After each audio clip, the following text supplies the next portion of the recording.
আসসালামু আলাইকুম। আমি আপনাদের সাথে কিছুক্ষণ লাইভ কথা বলতে এসেছি। আপনারা আমার জন্য অবশ্যই অনেক করেছেন। আপনারা আমাকে যখন ধরে নিয়ে যায় তখন আপনাদের অবদান অনেক ছিল, এটার জন্য আমি কৃতজ্ঞ অবশ্যই। আমি যেই কারণে আজকে লাইভ করতে আসলাম, যেখানে আপনারা সবাই যেহেতু স্টুডেন্টরা আন্দোলন করেছে আমার পক্ষে, যেটা আমাকে সাহায্য করেছে, আল্লাহ সুবহানাহু ওয়া তাআলা তো সবচেয়ে সাহায্য করেছে, তো অবশ্যই আলেম ওলামারা আমার ব্যাপারে ফেসবুকে অনেক কথা বলেছেন, তার জন্য আমি কৃতজ্ঞ। তো আমি আসলে সবার কাছে কৃতজ্ঞ। অনেক আইনজীবী আমার জন্য দাঁড়িয়েছে, তাদের কাছে আমি কৃতজ্ঞ। এমনকি কিছু পুলিশ আমার নিয়ে তারাও প্রতিবাদ করেছেন যে আমাকে কেন ধরা হলো। তো সব কিছু নিয়ে আমি সবার কাছে কৃতজ্ঞ। তাই এর বিনিময়ে আমি হয়তোবা কিছু দিতে পারবো না, হয়তোবা একটা গল্প দিতে পারবো। আমি আপনাদের কাছে একটা গল্প প্রেজেন্ট করতে এসেছি। এই গল্পটা আপনাকে শেয়ার করি, ইনফর্মালি কথা বলি, গল্পটা আপনাকে দেখাই, আপনাদের গল্পটা হয়তোবা ভালো লাগতে পারে, তাই এই গল্পটা আমি আপনাদেরকে বলতে চাই। প্রথম আপনারা অনেকেই প্রশ্ন করছেন, আমি একটা স্ট্যাটাস দিয়েছিলাম যে এই উম্মা কি এক না এই উম্মা বিভক্ত। আমি স্ট্যাটাসে বলেছি যে আমাকে ধরলে আপনারা কি করবেন। এটা কেন বলেছি, আমি কেন আগের থেকে এই কথাটা বলবো, বা এর উত্তর হচ্ছে আমি আসলে আগে থেকে জানতাম আমার নাম হানাদার লিগার বাহিনী, আমার নাম এসেছে। প্রথমে গল্পের শুরুটা হচ্ছে, আমি একটা টাইমে দেখা যাচ্ছে আন্দোলনটা দমে যাচ্ছিল, তো তখন সাদিক ভাই উনি আমাকে আসলে বলেন যে আমরা কি করতে পারি এখন, মানে আপনাকে ধরলে হয়তো বা আন্দোলনটা আরও চাঙ্গা হবে। তাই আমি বললাম না, আমাকে ধরার সম্ভাবনা কম, আমাকে ধরাটা বোকামি হবে, কারণ আমাকে ধরলে জনগণ আন্দোলন করবেই। তো এইটা আমি মনে করি না আওয়ামী লীগ এরকম বোকামি করবে, তো এইটাই বলেছি। বাট আমাকে যদি ধরে তাহলে আমি ব্যবস্থা করব। তো তাই আমি এই কথা সূত্র ধরে আমি দিন যাচ্ছিলাম যে আমাকে ধরার প্রশ্ন আসে না। বাট আমি তারপরও প্রস্তুতি নেওয়া শুরু করি, আমি বিভিন্ন একটা নামের লিস্ট করি যে আমাকে ধরা মাত্র কে কি করতে হবে।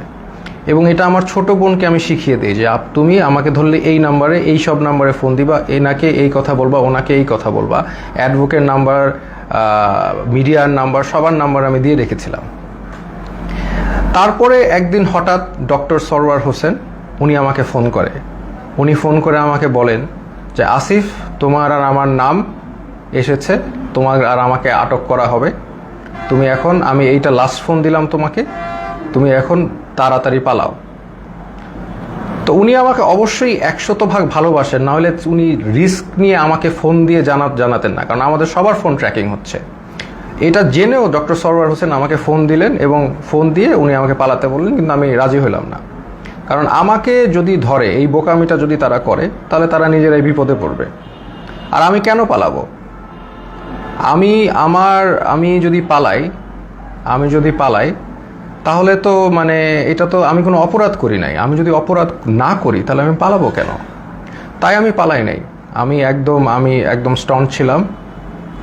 আমি পালাই নাই। আমি মোটামুটি প্রিপারেশন নিচ্ছি যে আমাকে ধরে মেরে ফেলা হবে অথবা আমাকে টর্চার করা হবে, দুইটার একটা কি হবে। বাট আই ডোন্ট কেয়ার, যদি এটা উম্মার কাজে দেয় তাহলে আলহামদুলিল্লাহ। তারপরে যে আমার বোনের যেগুলো প্রস্তুতি আছে, আমি নিজে একটা ভিডিও বানাই। আপনি যদি এই ভিডিও, সেখানে আমি বলি যে আমার যদি ভিডিওটা দেখেন তাহলে তার মানে আমি মৃত, আই এম ডেড, অথবা আমি গুম, এরকম একটা ভিডিও করে রাখি। তো করে আমার বোনকে সব শিখিয়ে দিই যে আমাকে ধরলে এটা করবা, ওইটা করবা, এটা করবা, এর কাছে যাবা, একে ফোন দিবা, সব একটা লিস্ট আমি করি। তো করার পর আমি আসলে মানসিকভাবে প্রস্তুত হয়ে যাই যে I can be dead, I can be killed, আমি শেষ হয়ে যাব। বা শেষ না হলে আরও খারাপ, যদি মেরে ফেলে তাহলে তো ভালোই। আপনারা তো জানেন তারা কি পরিমাণ অমানবিক টর্চার করতে পারে। তা আমি আসলে মরাটাই বেস্ট সিচুয়েশন ধরে নিয়ে আমি প্রস্তুতি নিয়েছি। তারপর আমি মনে করেন অপেক্ষা করে একদিন ওই দিন রাতে 1টার সময় বেল বাজে। তখন আমার মনে হয় যে রাজাকাররা আসছে বা ওই লিগার হানাদাররা আসছে। তা আমি যে দরজায় দেখি কি আমার দারোয়ান। তা আমি ঘুমের মধ্যে ছিলাম, তো আসলে ওইভাবে চিন্তা করি নাই যে এইটা একটা ট্র্যাপ। আমি খুলে দারোয়ানকে জিজ্ঞেস করতে গেলাম কি, সাথে সাথে দরজা ধাক্কা দিয়ে হানাদার লিগার বাহিনী ঢুকে গেল। আমি তো মানসিকভাবে প্রস্তুত, এখন ঢুকে গেছে, এখন তো আর কিছু করার নাই। আমি বললাম আপনারা দাঁড়ান, আমি আসতেছি। এটা বলে আমি আমার ছোট বোনের মানে কাপড় নিয়ে আসতেছি, তো আমি আমার ছোট বোনের রুমে গিয়ে আমি ওর চুলটা টান দিলাম, ও রাগ করে উঠে বসলো, আমার দিকে তাকালো। তো আমি বললাম দে আর হিয়ার। তো ও বললো কে? পুলিশ। আমি বললাম you know what to do, তুমি জানো তোমার এখন কি করতে হবে, এই শেষ কথা। তারপর আমি একটা কাপড় নিয়ে আমি ওদের সাথে চলে গেলাম। ওরা আমার বাসার যে সিসি ক্যামেরা ওগুলো সব বন্ধ করে রেখেছে, কিন্তু লাকিলি একটা ক্যামেরা অন ছিল, ওরা বুঝে নাই সেটা, ওটাকে তারা ক্যাপচার হয়ে গেছে যে তারা এগুলো নিয়ে গেছে। প্রথম দিন রাতে তারা আরও কয়েকজনকে ধরার চেষ্টা করলো, পায়নি, আমাকে নিয়ে তার ডিবি অফিসে নিলেন। ওইখানে যে অবস্থা, মানে একটা ভয়ঙ্কর অবস্থা, মানে 80-100 জনের মতো লোক ছোট একটা স্পেসে, মানে কেউ বসলে কেউ শয়, কেউ শুইলে কেউ বসে, একসাথে সবাই শোয়ার স্পেস নাই। ওইখানে আরেকটা এশিয়ান ইউনিভার্সিটির একজন প্রফেসর ছিল, উনি মানে শোয়ারই চান্স পায়নি, উনি বসেই ছিলেন, কেন স্পেস নাই, মানে এত একটা কনজাস্টেড এরিয়া, ফ্যান নাই, একটা রুমে কিছু এসি ঢুকে আর বাকি সব রুমে হচ্ছে মানে একদম ফ্যান নাই, কিছু নাই, সব সময় লাইট থাকে, সব সময় সাউন্ড থাকে, আপনি ঘুমাতে পারবেন না। তো ওইখানে ঢুকে প্রথম দিন তো আমার খুব মানে অবস্থা ভালো না। আমার তেমনি আপনারা জানেন স্পাইনে প্রবলেম হওয়ার কারণে আমার এমনি সবসময় পেইনে থাকে, আমি নিউরোলজিক্যাল পেইনে থাকি, ফিজিওথেরাপি করলে কমে, আবার নাহলে বেড়ে যায়। সেই সিচুয়েশনে আমাকে এরকম একটা জায়গায় নিয়ে গেল যেখানে আমার কোনো বসার জায়গা নেই, সব পুরাটাই ফ্লোর, হার্ড ফ্লোর, তাও আবার মুভ করার তো কোনো স্কোপই নাই, শত মানুষ। তো এরকম জায়গায় প্রথম একদিন ছিলাম, ওই রাতে ছিলাম। তারপরের দিন ওরা আমাকে ডেকে নিয়ে গেল উপরে নিয়ে তারা আমাকে প্রশ্ন করলো যে আপনি ব্র্যাকে কয়জন শিবির আছে। আমি বললাম আমি তো শিবির করি না, আমি কীভাবে জানবো ব্র্যাকে শিবির কয়জন আছে বাকি। এরকম অনেক প্রশ্ন করলো বারবার। তারপর অ্যাট ওয়ান পয়েন্ট তাদের মধ্যে ওই হানাদার লিগার বাহিনীর একজন, উনি আর কি জিজ্ঞেস করলো, বলেন তো এই কোটা দিয়ে আপনি এত কথা বলেন, কোটার পদ্ধতি কি, বিসিএস এর সিলেকশন প্রসেসটা কি? তা আমি তো আসলে বলতে পারি নাই, কারণ হচ্ছে আমি মানে মেন্টালি তো ওই লেভেলেই নাই, তাই না, আমি একটা মানে ভয়ঙ্কর একটা অবস্থায় আছি, ওই লেভেলেই নাই। তো তারপরে ওরা কি করলো, ওরা এসে আমাকে মনে করেন আমাকে ধাক্কা দিল, আমার তো স্কেচ নিয়ে হাঁটতে হয়, আপনারা জানেন একটা লাঠি নিয়ে হাঁটতে হয়, সে আমাকে ধাক্কা দিল, তারপর আমার মুখে হিট করা শুরু করলো। তো হিট করা শুরু করলো আমাকে, 6টা হিটের পরে আমি আসলে মানে অজ্ঞান হয়ে যাচ্ছিলাম। তো অজ্ঞান হয়ে যাচ্ছিলাম, তারা আমাকে বলে না ডোন্ট এরকম করে আমাকে দাঁড় করাইলো, আবার 2-4 বার হিট করলো। তো তারপরে তারা আমাকে মানে বলল যে আপনি তো খুব খারাপ জায়গায় আসছেন, আপনার বাম পায়ে প্রবলেম, ওই ডান পাকে আমরা একদম করে আপনাকে পুরোপুরি লুলা বানাই দেবো। তো এরকম একটা কথা বললো, এবং আরেকজন লাঠি নিয়ে আসলো আমাকে মারবে, পরে ওরা লাঠি দিয়ে হিট করে নাই, না করে আমাকে ওই জায়গায় আবার সেই জায়গায় যেখানে রাখে সেখানে নিয়ে গেল।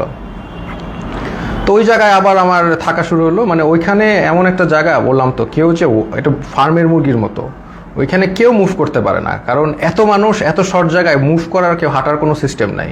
ওই যে আমি বললাম আপনাদের, কেউ শুলে কেউ বসে, কেউ বসলে কেউ শোয়, মানে আর সবসময় লাইট আর সাউন্ড কন্টিনিউয়াস, ঘুমানোর কোনো স্কোপ নাই। ওইখানে সবচেয়ে ভ্যালুয়েবল রিসোর্স হচ্ছে একটা বোতল, কারণ আমরা তো ফ্লোরের মধ্যে শোন, তো ওখানে তো হার্ড ফ্লোর, ওইখানে কেউ যদি একটা বোতল পায় আলহামদুলিল্লাহ, মানে এটা মানে ভ্যালুয়েবল রিসোর্স। তো ওই বোতলটার উপরে তারা মানুষ মানে পেলে যে খুশি। তা আমাকে অনেকে চিনেছে, ওইখানে চেনার কারণে দেখা যাচ্ছে 2 দিনের মধ্যে আমি একটা বোতল ম্যানেজ করলাম মাথায় দিয়ে শোয়ার জন্য ফ্লোরে, এই একটা অবস্থা। তো আরেকটা বিষয় হচ্ছে ওইখানে 80 জনের একটা টয়লেট, আর আমার তো এমনি যেহেতু হাই কমোড ইউজ করতে হয়, বিকজ আমার মানে স্পাইনে প্রবলেম আছে, তো ওইখানে লো কমোড, তাও আবার 80 জনের জন্য একটা, 100 জনের জন্য একটা। তো এত লোকের একটা কমোড তো বুঝতেই পারছেন কেউ ইউজ করতে পারে না ওইভাবে। সো আমি খাওয়া কমিয়ে দিলাম, because I have to go to the washroom, এটা তো যাওয়া যাবে না, আমি খুব কম খাওয়া শুরু করলাম যাতে টয়লেটে না যাওয়া লাগে। আর আরেকটা বিষয় হচ্ছে টয়লেটে ইউজ করে সাবানও তারা প্রোভাইড করে না কোনো রকম। সো এইরকম একটা কন্ডিশনে আমরা যাচ্ছি। আর এরপর থেকে আর কি আসলে জিনিসটা বুঝলাম যে বিষয়টা কি, আসলে বুঝার বিষয় ছিল, এখন আমি বুঝতে পারলাম। তো তারা প্রতিদিন ডাক দিবে, নাম কল করবে, ধরেন আপনার নাম হচ্ছে, ধরেন আমার নাম আসিফ মাহতাব, ধরে বলবে আসিফ মাহতাব, বাবার নাম শাহাবুর রহমান, এরকম বলে নিয়ে যাবে, নিয়ে চোখ বাঁধবে, মুখ বাঁধবে, তারপর তাদেরকে ঝুলায় টর্চার করতে থাকবে, বাড়ি দিতে থাকবে, বিভিন্নভাবে টর্চার, লাঠি দিয়ে পিটাবে, পায়ের তলায় পিটাবে, হাড়ের বিন্দে মারবে, মানে মানুষের শরীর নীল অবস্থায় তারা ফিরে যায়, সারা শরীর মারতে রক্ত জমাট বেঁধে নীল অবস্থায় এক একজন লোক ফিরে। জাস্ট, এবং তারা সাইকোলজিক্যালি একদম মানে অবভিয়াসলি নর্মাল না, কারণ তারা এখন নাম শুনলে, তাদের নামটা ডাক দিলে তারা ভরকায় ওঠে যে এখন মনে হয় তাদেরকে নিয়ে টর্চার করবে। তো এইরকম অবস্থা আমি দেখলাম বিষয়টা যে এরকম চলছে। তো এখন এরকম চলছে, আমি তো বুঝলাম যে হয়তোবা আমার সাথেও এরকম করবে, তারা তো বলেই দিছে আমাকে পাটা ভেঙে দিবে। তো এরকম একটা করবে এবং সবার সাথেই করছে।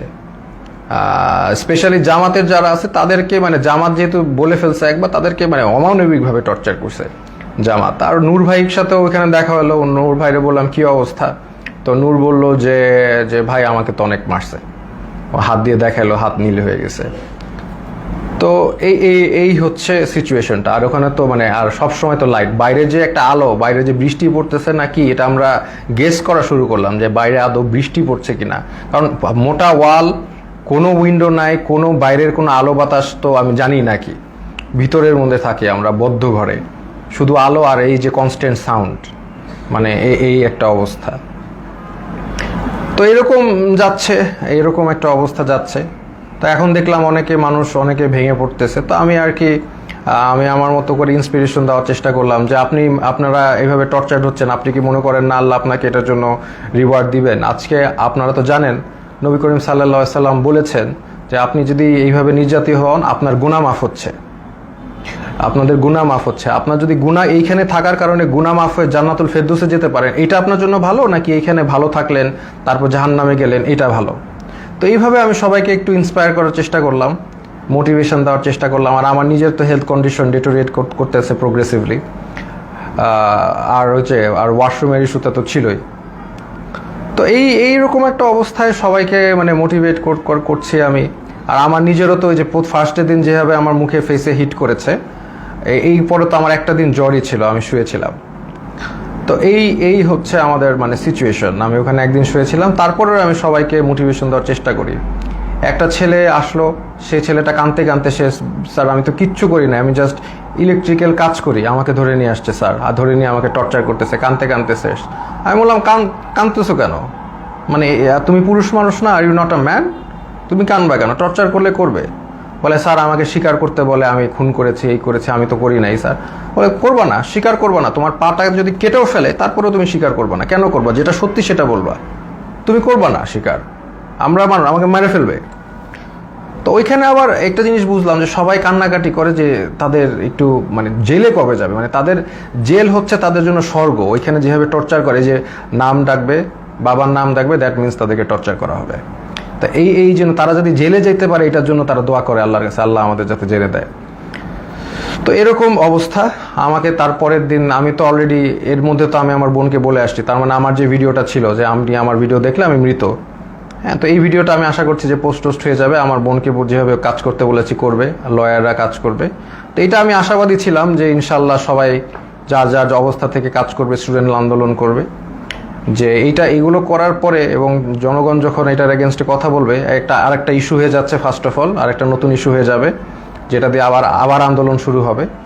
এটা আমি জানতাম। আর এটার পরে আমাকে যদি আরও টর্চার করবে, কিন্তু এটা তাদের জন্য আরও খারাপ হবে। তো তারপরে আমাকে তারা ঠিকই গুম করা অবস্থায়, আর আমার বাবা মা যতটুকু জানলাম আমাকে গুম করে ফেলছে। তো এটা তারা বলছে, তারা স্বীকার করে না যে তারা নিয়ে আসছে। তো এই অবস্থায় তারা আমাকে কোর্টে চালান দিল। তো আমি চিন্তা করলাম যে কোর্টে যেহেতু যাচ্ছি, এখানে মিডিয়া পাইলে আমি আমার এক আঙ্গুল দেখাবো, শাহাদাত, এক উম্মা, আমরা এক উম্মা, হ্যাঁ, আমার গায়ে আমরা সবাই এক।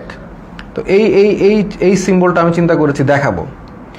তো আমি জানি যে এগুলো দেখালে তারা আমাকে আরো অনেক নির্যাতন করতে পারে, দেখাইলাম, কারণ এটা আমি তো জানি জনগণ বুঝবেন যে আমি এক আল্লাহ, এক রসুল, এক উম্মা, এই কথাটা আমি বুঝাতে চাচ্ছি যে আমরা সবাই এক।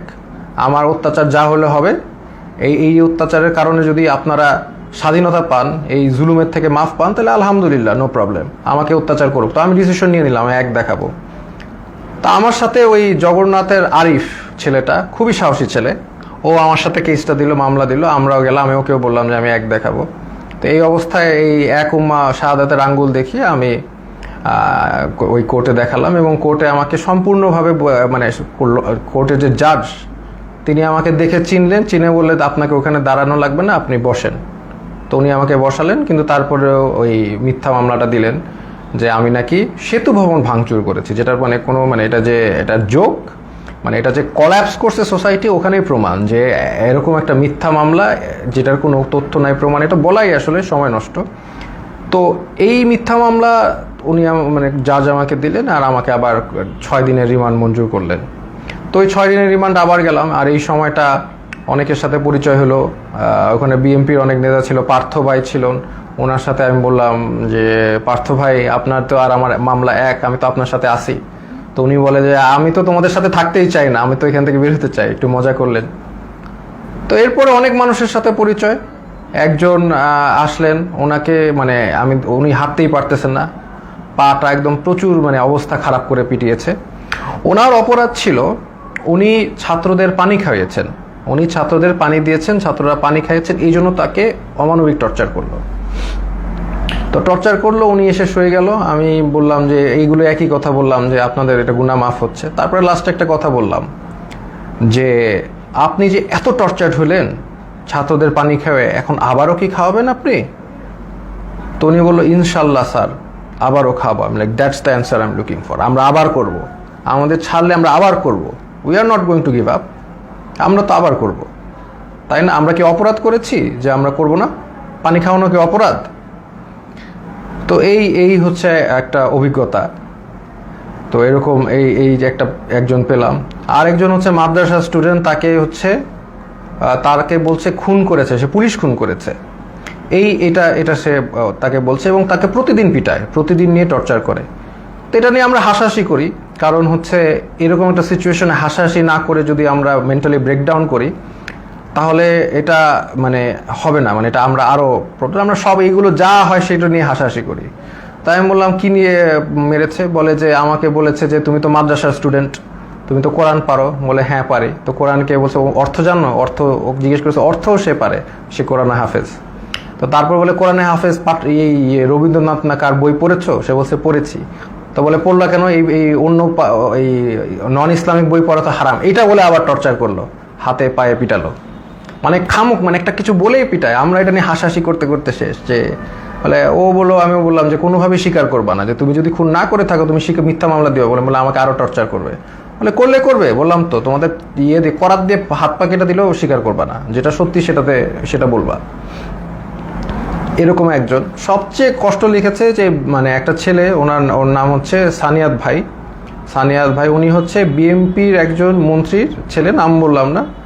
তো ওরা আসলে খুঁজছিল তার বাবাকে পায়নি দেখে ওই ছেলেটাকে ধরে নিয়ে গেছে, সানিয়াত ভাইকে ধরে নিয়ে গেছে।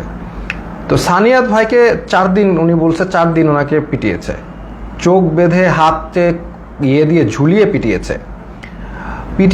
এবং সবচেয়ে যেটা উনি বলল যে ওনার মাকে ফোন দিয়ে শুনিয়েছে যে তাকে যে টর্চার করছে, এটা তার মাকে শুনিয়েছে ফোন দিয়ে লিগার হানাদাররা। তো লিগার হানাদাররা মাকে শুনিয়েছে যাতে বাবা এসে তাকে দেয় এবং ছাড়িয়ে নেয়। আর যেহেতু ওনার বাবা আসছিল না, বা ওনার অবশ্যই তারা তো জানিয়ে যায়নি কোথায় গেছে, তাকে অমানবিক টর্চার করেছে। সেই ছেলেটা এমনি আমার মতোই, তার স্পাইনে প্রবলেম আছে, আমার মতোই অসুস্থ, এবং তাকে টর্চার করেছে বিভিন্নভাবে, হাতে পায়ে ঝুলিয়ে পিটিয়েছে। তো সে কাঁদতো অনেক, আমি সান্ত্বনা দিতাম, আমরাও সব বিষয় নিয়ে মজা করতাম। তো এইরকম একটা অবস্থা ওইখানে, প্রতিদিন নাম ডাকতো, প্রতিদিন নিয়ে পিটাতো। এমন রাত যে কোনো সময় ডাকতে পারে, সকাল 12টায় ডাকতে পারে, রাত 1টায়, এনি টাইম নাম আসতে পারে। নাম আসলে they will take you and torture you. তো আমাকে টর্চার ওই প্রথম দিন যে হিট করে যে আমাকে থ্রেট দিল, তারপরে আমাকে কোর্টে চালান দেওয়ার পরে আমাকে আর টর্চার করে নাই। বাট আমি বিভিন্ন সময় ইনফরমেশন পাচ্ছিলাম, যেমন একজন মানে আমাকে ধরে নিয়ে গেছে, একজন পিটিয়ে আনছে, সে আমাকে ইনফরমেশন দিল যে আমার ব্যাপারে বলেছে যে অনেক ডিবি নাকি বলছে যে এই লোকটাকে কেন ধরলো, এটা তো ঠিক হয় নাই। আবার আরেকজনকে ধরে পিটিয়ে এনেছে, সে বললো যে স্যার আপনার ব্যাপারে ডিবি কথা বলছিল যে আপনার ব্যাপারে 40 জন লয়ার দাঁড়িয়ে গেছে, এত সংখ্যক লয়ার তারা কখনো দেখে নাই, আপনি খুবই ইন্টেলিজেন্ট মানুষ, এগুলো তারা বলছে। দেখা যাচ্ছে তাদের আমার প্রতি একটা রেসপেক্ট ছিল। ওই একদিন হিট করার পর তারা আমাকে হিট করে নাই, বাট দ্যাট ডাজন্ট ফরগিভ তারা অন্য যাদেরকে এইভাবে টর্চার করেছে। ফার্স্ট অফ অল, একটা পুলিশ একটা ডিটেইনিকে কখনো হিট করতে পারে না, that is a crime, that is criminal, they committed crime against humanity, তাই না? এটা ইন্টারন্যাশনাল, আন্তর্জাতিক ট্রাইব্যুনালে তাদের বিচার হওয়া উচিত। তারা যেইভাবে মিথ্যা মামলা দিয়ে টর্চার করে মানুষকে, এটা তো কখনোই মানে ইটস নট অ্যাকসেপ্টেবল। তো এরকম দিন যায়, তখন হঠাৎ তাদের দেখলাম টোন একদম 180 চেঞ্জ হয়ে গেছে। তারা তখন মানে বিএনপি যারা লিডার আছে তাদেরকে একদম খাবার টাবার এনে দিচ্ছে, সবার সাথে ভালো বিহেভ এরকম। তখন আমরা মোটামুটি আমরা বুঝতে পারলাম যে তারা আসলে বাইরে কিছু একটা হচ্ছে, সামথিং ইজ হ্যাপেনিং, কারণ আমরা তো কোনো ইনফরমেশন পাই না। সামথিং ইজ হ্যাপেনিং, আদারওয়াইজ তারা এরকম চেঞ্জ করবে না কেন। তারা ডেফিনেটলি তাদের বাইরে কিছু একটা হচ্ছে, এইটা নিয়ে তারা তাদের টোন চেঞ্জ করে ফেলেছে। এবং তারপর থেকে দেখা যাচ্ছে তারা সবার সাথে মোটামুটি ভালো বিহেভ এবং আস্তে আস্তে ছেড়ে দিচ্ছে। মাঝখানে কিছু স্টুডেন্টদের ধরে আনলো, ওই তারাও মানে অনেক কান্নাকাটি করে শেষ। এবং একটা ছেলে ছিল যাকে আমার মনে পড়ে, খুবই স্মার্ট ছেলে, আমিনুল। তো আমিনুল হচ্ছে 14 বছর বয়স, ধরে নিয়ে আসছে। এবং অন্য যেগুলো ছেলে ছিল তারা একদম ব্রেকডাউন করেছে মেন্টালি, বাট আমিনুল ছেলেটা ও হচ্ছে মোহাম্মদপুরে থাকে খুব সম্ভবত, খুব সাহসী, নারুটোর গেঞ্জি পরে হাইটে বেড়াচ্ছে। ও হি ডাজেন্ট কেয়ার, এই ছেলেটা ডাজেন্ট কেয়ার যে ওর সাথে এখন কি টর্চার করা বা কোথায় আসছে। ও লাইক মানে চলে আসে, আমাকে বলতে, স্যার আপনি কি ড্রাগন বল জি দেখেছেন? আমি বললাম হ্যাঁ ড্রাগন বল জি দেখছি। বলে আমি দেখতেছি, আমি ওই ডিমন স্লেয়ার দেখেছি, এই দেখেছি সেই দেখেছি। তো একদম হি ডাজেন্ট কেয়ার, সে দেশ স্বাধীন করতে নামছে, দেশ স্বাধীনই করবে। আমিনুল নামটা ছেলেটার, ওকে 14 বছর দেখে ওকেও ছেড়ে দিয়েছে। তো এইরকম আর কি ঘটনার বিষয়গুলো। তারপরে ওইটার পর থেকে আস্তে আস্তে অনেককে ছেড়ে দিয়েছে, এবার অনেকে ছাড়েনি, অনেকে তারপরেও টর্চার করেছে। তো এরকম আমরা এই অবস্থায় আমরা অনেক দিন পার করার পরে তারপরে আমাকে একদিন ডাকলো, ওরা ডেকে হঠাৎ করে আমাকে দেখলাম যে বসালো, যে স্যার আপনি ভাই কি অবস্থা, আমরা তো জব করি। যেই লোকটা আমাকে হিট করেছে এবং তারাই, যে টিমটা তারাই আমাকে ডেকে দেখি কি জামাই আদর সোজা কথা করছে। তো তখন আমি বুঝতে পারতেছি না যে কি হচ্ছে।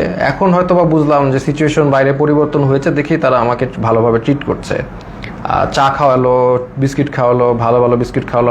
আপনি সোফায় বসেন, কমফোর্টেবলি বসেন, এত রেসপেক্ট এরকম করছে কেন? আমি তো শিওর ছিলাম, আমি তো মনে করছি ট্র্যাপ। আমাকে খালি বলে যে এখন বাসা তো পুড়ে যাচ্ছে, এখন আমাদের কি করা উচিত, শেখ হাসিনার কি করা উচিত। এখন আপনারা তো অনেক টিচারও তো, আপনারা তো অনেকে ছাত্রদেরকে উস্কে দিয়েছেন, এই সেই, আমাদের তো এখন আগুন ধরছে বাসায়, আমাদের তো আগুন নিভানো উচিত। আমি যেটা বুঝলাম, উনি চাচ্ছিল যে আমি আসলে ছাত্রদেরকে ঠান্ডা করার জন্য কোনো বক্তব্য দেই। তা আমি এভাবে কোনোভাবে রাজি হই নাই, আমি তো হব না। তো আমি বললাম যে না, একটা প্রধানমন্ত্রী কি সিদ্ধান্ত নিবে, আমি তো আসলে প্রধানমন্ত্রীর জায়গা থেকে উনি আমাকে প্রশ্ন করছে প্রধানমন্ত্রী এখন কি করলে ভালো হবে, এটা আপনি তো বলেন। আমি বললাম না, আমি কিভাবে জানবো প্রধানমন্ত্রী কি করলে ভালো হবে, আমি তো একজন শিক্ষক, আমি তো প্রধানমন্ত্রীর কাজ তো আমি বলতে পারবো না। উনি ওনার জায়গা থেকে ওনার যেটা ভালো মনে হবে উনি সেটাই করবে, ওনার এক্সপিরিয়েন্স আছে, সেই আছে সেই আছে। বলে না, আপনি তো তাহলে ডিরেক্ট কথা বলছেন না, প্রবলেমেটিক কথা বলছেন, আপনার তো একটা ডিসিশন দিতে হবে। এটা একটা সিলি কথা না, আমার ডিসিশন কেন দিতে হবে, ওনার ডিসিশন আমি কেন দিব? তো এইগুলো তো অবশ্য তখন বলি নাই, সিচুয়েশন তো বুঝতেই পারতেছেন। তো এরপরে তারা আমাকে নিয়ে আসছে, তো নিয়ে এসে আবার ওখানে রেখে দিয়েছে। তারপরে আমাকে ওই আমাকে আবার কোর্টে নিয়ে গেল এবং কোর্টে নিয়ে তারা আমাকে জেলে পাঠিয়ে দিল। তো জেল থেকে তারপরে আর কি 2-1 দিন ছিল। আর তখনই আমি জেল থেকে আসলে খবরটা পাই, যে আমি পাই নাই, ওই আমার যে সানিয়াত ভাই উনি আমার সাথে ছিল, উনি বেসিক্যালি খবরটা পাই। দেখলাম উনি পড়ে কাঁদতে, চোখ দিয়ে পানি পড়তেছে, কাঁদতেছে। তো উনি বললো কি হলো? তো ওখান থেকে বললো যে শেখ হাসিনা দেশ থেকে চলে গেছে। আমরা তো কেউ বিশ্বাস করি না, বললাম না, এটা কেন, এটা পসিবল না। তো তারপরে আরো রিলায়েবল সোর্সগুলো থেকে জানতে পারলাম যে শেখ হাসিনা ইনডিড দেশ থেকে পালিয়েছে এবং গণভবন ঘেরাও। আলহামদুলিল্লাহ, এই হচ্ছে ঘটনা। তো এইটার পরে দেখা যাচ্ছে যে আমাদের জেলে সব ছেড়ে দিয়েছে, তখন একটা সবাইকে ছেড়ে দিয়েছে যারা আছে, পলিটিক্যাল নন পলিটিক্যাল প্রবলেম ছিল। তখন জেলের যারা গার্ড, তাদেরকে দেখা যাচ্ছে একদল ক্রিমিনালরা ওদেরকে মেরে ওরা আবার দেয়াল ভেঙে পালানোর চেষ্টা করছিল। তো উপর থেকে অনেকবার তাদেরকে ওয়ার্ন করা হচ্ছে যে এটা করো না। লাস্ট পর্যায়ে একটা গুলি একজনের গায়ে লাগে, একজন কয়েদের গায়ে লাগে, উনি হয়তো বা মারা যান, আমি জানি না, আমি জানলা দিয়ে দেখছিলাম। তারপর এটা সিচুয়েশন ঠান্ডা হয়, হেলিকপ্টার দিয়ে আর্মি এসে সবাইকে আবার তাদের সেলে ঢুকায়। তো তো এরপরে তো ঘটনা আপনি জানেনই যে আলটিমেটলি সবাই আমি বের হয়ে যাই, আমাকে বলে ছাত্রদেরকে ঠান্ডা করতে এই জেলের সামনে। আমি তো মানে আমি আমার মতো বলেছি, কিন্তু তার মানে যে এখন তারা যে ক্রাইম এগেনস্ট হিউম্যানিটি করেছে এটা তো আর মানে ইয়ে করা যাবে না। অমানবিক টর্চার কত প্রকার ও কী কী সেটা আপনি ওই ডিবির ওইখানে গেলেই বুঝবেন আর কি, এই আর কি। তো এনিওয়েজ এইটাই হচ্ছে আজকে আমার ছোট গল্প। আমি আসলে যদি জাস্ট আর 5টা দিন বা 3টা দিন আগে বের হতে পারতাম তাহলে আপনাদের সাথে যোগ দিতাম ইনশাল্লাহ। ফিল্ডে হাঁটতে পারি না, বাট আমি তাও যোগ দিতাম। ইনফ্যাক্ট আমি আগেও ওই অবস্থায় আমি আপনাদের সাথে আন্দোলন করেছি রাস্তায়, তাও আমি যোগ দিতাম এবং আমি যাক মানে আমি বনভবনের দিকে আগাতাম। মরলে মরছি, মৃত্যু সবারই হবে এটা তো আমি বলেছি, মৃত্যু হলে শহীদ, সমস্যা কি? তো এই জন্যই আমি আপনাদের সাথে দুঃখ প্রকাশ করছি যে আমি আসলে আপনাদের সাথে ওই মার্চে যোগ দিতে পারিনি। যদি একটু আগে বের হতে পারতাম তাহলে অবশ্যই যোগ দিতাম। শহীদদের প্রতি শ্রদ্ধা জানাচ্ছি। আমি এখানে আমার লাইফ শেষ করছি। এটাই আমার ছোট গল্প। খুব ডিফিকাল্ট টাইম চলে গেছে, কন্টিনিউয়াস নয়েজ, কন্টিনিউয়াস লাইট, শোয়ার জায়গা নাই, একসাথে মানে হাঁটার জায়গা নাই, এবং কন্টিনিউয়াস নাম কল, যে কোনো সময় নাম আসতে পারে। তবে ওই যে আরিফ ছেলেটাকে আমি অনেক শ্রদ্ধা করি, কারণ ও বলেছে আর কি, ও বলছে যে অন্য সমগ্নায়করা তো বলেছিল যে ওরা কথা বলে তারপরে বলেছে, তো বলছে আমিও তো বলে দিয়ে আমি তাহলে যাই। আমি বললাম না, তুমি এখন কোনো না, কিছু মানুষের লক আপ থাকতে হবে, কিছু মানুষের বুঝতে হবে যে কিছু মানুষ এখনও ভিতরে আছে এবং মানে অন্যায় চলছে। তো এই জন্য আমি আর ওই জগন্নাথ ইউনিভার্সিটির খুব সম্ভবত আরিফ ছেলেটা মানে খুব সাহসী কথা দেখিয়েছে, এই জন্য আমি তাকে সম্পূর্ণ রেসপেক্ট করি। এইটাই আমি বলে শেষ করছি। আপনারা এই যে যারা নির্যাতিত হয়েছে, যাদেরকে টর্চার করেছে, যাদের এগেনস্টে ক্রাইম এগেনস্ট হিউম্যানিটি করা হয়েছে, তো তাদের বিচার আসলে চেতে হবে। আসলে এটা না আমি বলতে কষ্ট হচ্ছে, কারণ নবী করিম সাল্লাল্লাহু আলাইহি ওয়াসাল্লাম যখন মক্কা বিজয় করেন তখন উনি কিন্তু 12 জন যুদ্ধাপরাধী বাদে সবাইকে ক্ষমা করেন। কিন্তু এইখানে যেগুলো হয়েছে these are crimes against humanity. এখানে আসলে মানে মাফ কীভাবে করা যায় আমি জানি না, বা যাই হোক যতটুক পারে আমরা ক্ষমা করি। আমরা চাই না একটা মানে সব যে ভালো পুলিশ তার গায়ে হাত উঠুক, আমরা চাই না যে কোনো দোষ করে নাই তার উপর আক্রমণ হোক। কারণ আমি এরকম একজন এসেছে, একজন ডিবি অফিসে একজন আমার সাথে দেখা করেছে, ডিবি পুলিশ, যে বলেন স্যার আমার 2 ছেলে আছে, একজন বুয়েটে একজন মেডিকেলে, দুজনই আপনার জন্য অনেক দুঃখ করেন, দুজনই আপনাকে মনে করেন। আমি বললাম বলেন স্যার ভালো আছে। তার মানে সব পুলিশ যে মানে বেঈমান, সব পুলিশ যে ওই লিগার তা কিন্তু না, কিন্তু এটা আমাদের বুঝতে হবে। তো আমরা ফরগিভ করার চেষ্টা করি, আর যারা একদম এরকম ক্রাইম এগেনস্ট হিউম্যানিটি করেছে তাদেরকে আমরা ইনশাল্লাহ বিচারের আওতায় আনবো। আসসালামু আলাইকুম ওয়া রাহমাতুল্লাহি ওয়া বারাকাতুহু। শুভরাত্রি।